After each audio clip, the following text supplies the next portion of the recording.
we're sending the message to Governor Patterson to remember those words he spoke back then now, and to turn those words into action and finally change the Rockefeller drug laws in a positive, reformative way. Thank you. Anthony Papa was convicted under the Rockefeller drug laws that were passed in 1973 when Nelson Rockefeller was the governor of New York State, and frustrated at the fact that an earlier program he had planned had not been effective in dealing with drug addiction in New York. So in 1973, the governor proposed mandatory sentences for people convicted of drug possession. It took discretion away from judges, to some extent from district attorneys, eliminated plea bargaining, and filled the prisons of New York State. Over the last 36 years, reformers have managed to strip away some of the harsher parts of the law.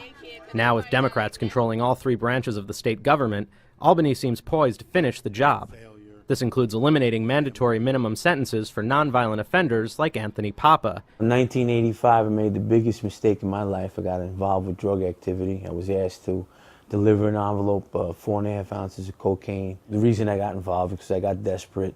When you get desperate, you do stupid things, and I did it for $500, and I ruined my entire life. Despite having no criminal record, he was sentenced to 2 15-year terms in prison.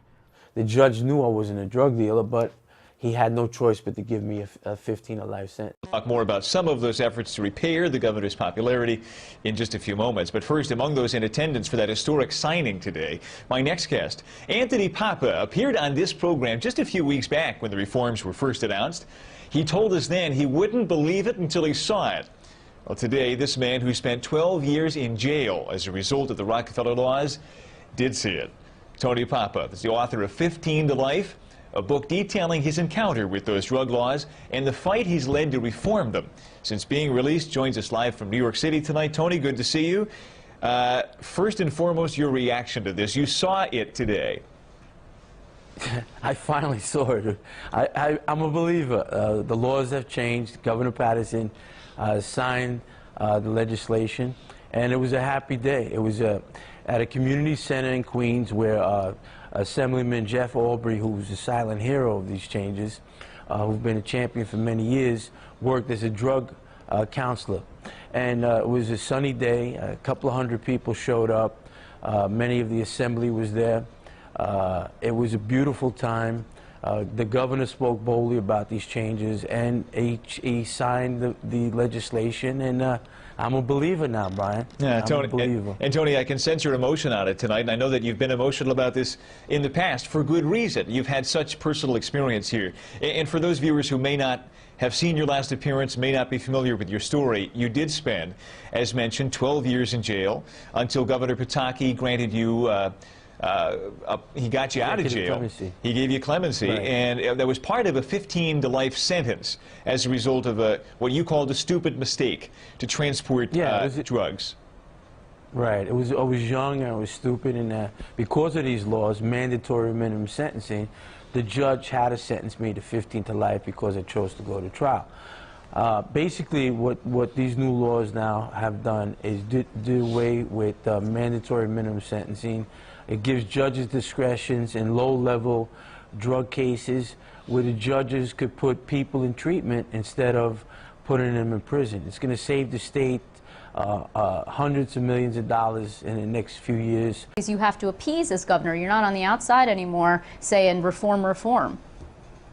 I hear you, but the thing is, there are many people who deserve second chances, who've been in prison 15, 20 years, who fell through the cracks of the criminal justice system, who are not eligible for reforms because of procedural bars created by the district attorneys. By the time somebody goes for relief, they can't get it. Know yet what Andrew Cuomo's going to do. He has up until the end of the year. But, you know, in the past, there have been governors who didn't give any clemency or pardons at all. It's not a surprise if he does nothing.